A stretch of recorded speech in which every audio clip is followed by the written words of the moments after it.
Hi, this is Samin Vaffi reporting for the State Hornet, and today we're asking students how they feel about the shooting and carjacking that took place on 65th Street Thursday, March 21st.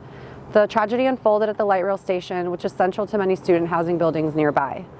The car stolen at the scene was also found near Del Norte Hall on campus in parking lot 2. Students took a moment to share their reactions upon first hearing the news.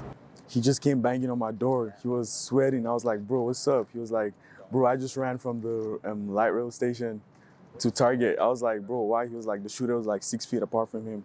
And he started shooting up the place, so he just started running for his life. And I was a little freaked out. I live with my cousins, and we had both drove past it. He had not realized what was going on, and I had saw the tarp, and I knew what it was right away. Honestly, I was a little concerned and a little scared. My friend had texted me and she was like, oh, the train stopped. Can you please come get me? There was a shooting that happened. I was like, okay, I'm on my way. And that was about it for my first reaction. So all I heard, it was like, I live at the Commons, Hornet Commons. So like our RA sent to the group chats, oh, there's an active shooter. Like stay in your room, switch off the lights, and like don't leave your house, like just stay in. And I was kind of confused. I was like, They also expressed how they felt about safety on or around campus. It does affect my safety in a sense.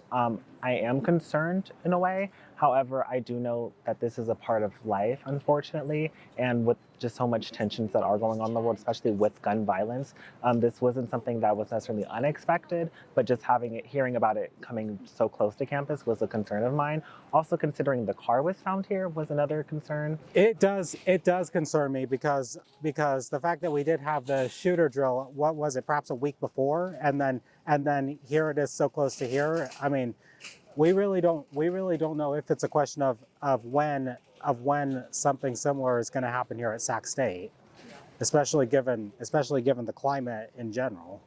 the campus just sent us, because there wasn't enough information going around. Like all the campus, they just sent me an email of like, oh, a car was burgled, and like I'm checking the news, and the news is saying, oh, there's a shooter. Like like not enough information was being passed about like what exactly was happening, and like everyone was like, he was telling me his roommate saw this, and like the news is saying there was a shooter, and the campus just says, oh, there was a stolen car. So like it'd be nice if there's like proper information going around about like what actually happened. I was a little freaked out. I'm very close with my parents and my family, and when I had told them about what had happened, my father had asked if I could come home right after work, and I had stayed in with my parents for the next 3 days after it happened. I'm Samin Vaffi from the State Hornet. Thanks for watching.